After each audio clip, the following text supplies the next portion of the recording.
Because I feel like if a guy is nice, that means he gets no girls, and that's like a turn off, you know what I mean? Guys, welcome to Better Bachelor. My name is Joker with a face for radio and a voice for print.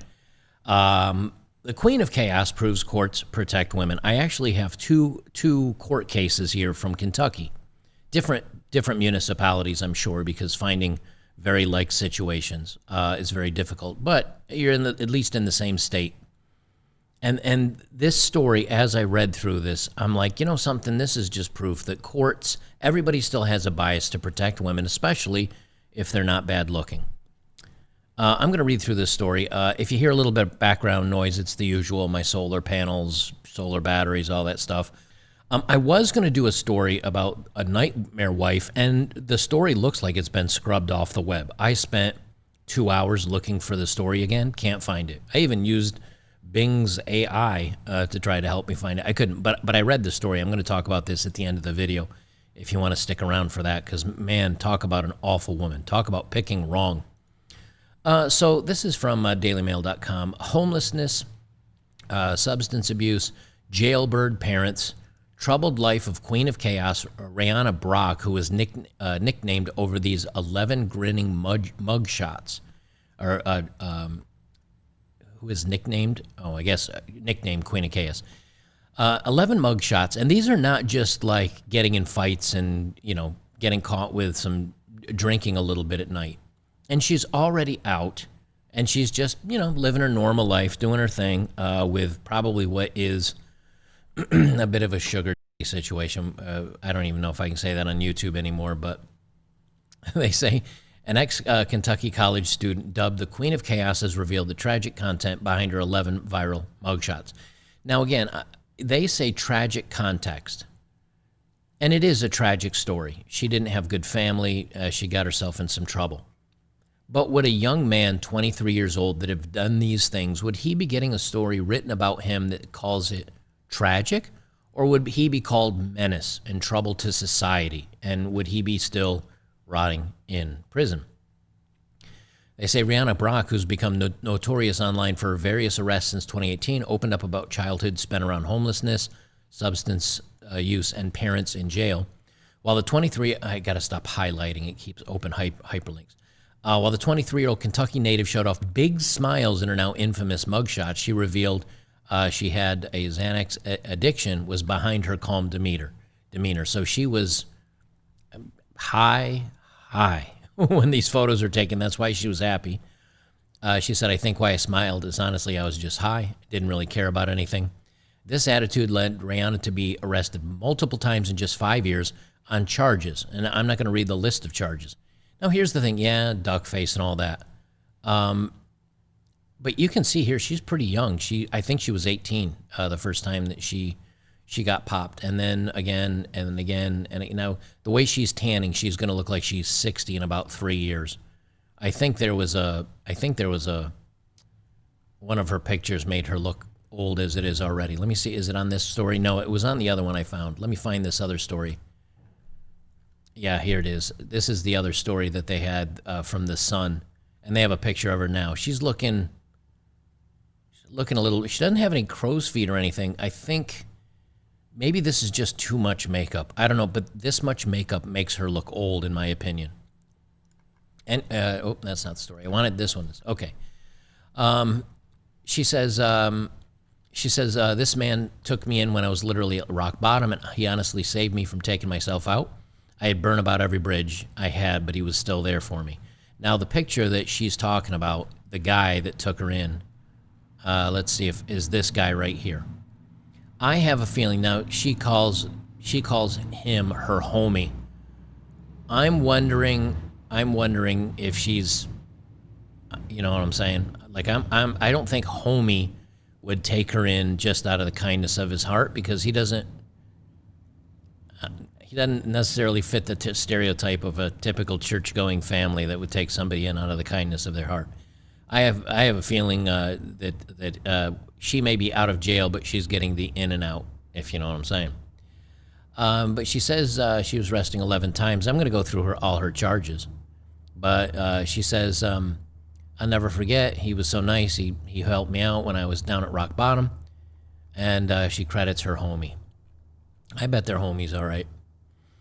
She said, I burned every bridge, but he was still there for me. If it wasn't for him, I'd be sleeping on the streets, but he never turned me away. I have a feeling he'd be like, all right, you can shower up, you can crash over here. Just when you get out of the shower, don't bother putting on any clothes.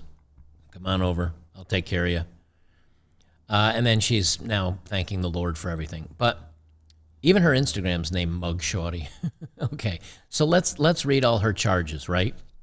And then I'm gonna contrast this to a gentleman who got a lot more time for just one offense. She was arrested for wanton endangerment of a police officer, which is the offense of placing someone at risk of serious injury or permanent sleep, evading cops, and shoplifting items costing less than $500. Now, she probably ran from the cop, and they threw this other charge of wanton risk or endangerment. Her second mugshot came hours later for the same offenses as the day before. So she did it again. January 7th, 2019, she was arrested second time, which would actually be a third time, by the way, for violating the terms of her probation for the first offenses. July 19th, 2020, Brock was snapped following her arrest for threatening and stalking with a bond set at $2,000. I don't know if I can say that word on YouTube, but it's bad. National criminal threatening. I don't know what you want to call it. September 16th, 2020, arrested fourth time for contempt of libel. Arrested fifth time, which is actually her sixth. Unauthorized use of a motor vehicle and criminal mischief in the first degree. Arrested to failure to appear at a public police station or courthouse as required. Accused of several offenses, including Mary Jane possession and receiving stolen property after allegedly stealing a trooper's hat and taser from his vehicle. 8 days later, taken again with a note serving time. I don't know what that means. She entered double-digit figures. Kentucky Offender online lookup website after she was charged with stealing a firearm. 2023, latest mugshot was taken following arrest for another firearm. So she's stolen two weapons. She endangered police officers' lives, stole tasers, which is considered, same thing, another weapon. Failure to show, illicit substances. And what is she doing now? She's getting a news article written about her and about all her cute mug shots. And she's out and she's hanging with homie getting the beef injection. I did a little search in just Kentucky. This guy does not look cute. He looks big. He's got a menacing look on his face. And he is of the darker persuasion. Central Kentucky man sentenced to nearly 8 years in federal prison for distributing Mary Jane and money laundering. Now, what was the money laundering? Well, my man went out. I guess he distributed some Mary Jane. And then he took the proceeds and admitted to going to casino and gambling with it. And so they decided to charge him with money laundering as well. Now, look, I have no love for people that are dealers. I have no love for them. But it was Mary Jane. And then he decides to party it up at a casino, and they throw money laundering on top of it. Now, maybe he was trying to launder a little money. He didn't endanger anybody. He didn't hurt anybody. But if you look at this woman, a lot of her stuff did. I mean, literally, there's charges against her for endangering an officer, stealing. I mean, why would you? She had firearm thefts. And she's out enjoying the good life. Well, my man here is getting 8 years. I don't want to hear how women have it so much tougher than men. I just don't want to hear it. Again, different circumstances, maybe different municipalities in Kentucky. The law is uneven. And so when women always complain that they have the worst of everything, no, they don't. I'll finish it with this nightmare wife story. And if one of you can find the article, see if you can post it down below. Now, if you find it in 2 days, don't bother sending it to me. I'm not going to update the video, but I did search for nightmare wife, divorce, ex-military. Anyway, just couldn't find it. But here's the story. A woman married a dude. He goes off to war, or he was an active combatant in something. I don't remember because it's been a few days. And he gets disabled, like in a wheelchair, I think maybe missing a limb, disabled. And he's awarded a pension for $1 million. Well, first he's disabled, and he comes home, and his wife divorces him, and she leaves, and she takes half of everything. So imagine you go off to serve your country, you come home, you're missing something or can't walk or whatever, and your wife's like, bye, I'm taking half your stuff, by the way. So then he receives a pension from the government, and this is, I think, in the UK. He receives a pension from the government, and what does she do? She comes back around for a second swipe at him and sues him to get some of his pension money. I don't remember the outcome because I've read so many other stories, and it wasn't, I don't remember enough to make a full video out of it, but the whole point is, that's why I'm not doing this as a standoff video, but the whole point is, this guy, and this is the big takeaway.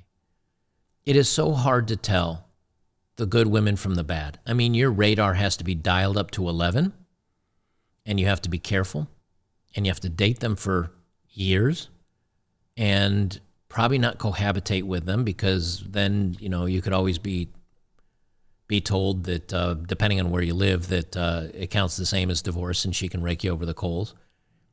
And even with a prenup, you just never know. You just don't know when one day she just decides, you know what, I don't want to work anymore. I want easy life. He's successful. I'm just going to take half and leave. Or she meets somebody else, or whatever. Or you get injured. So many times I hear guys saying, oh man, but who wants to be alone on their in bed at 82 years old and no one's there for you? Bro, just because you're married and you have kids doesn't mean they're going to be there for you. She might take the kids and poison them against you, and they all hate you. So not only are you on your last moments on this planet, but in the meantime, you're up to your ears in debt, and everybody hates you.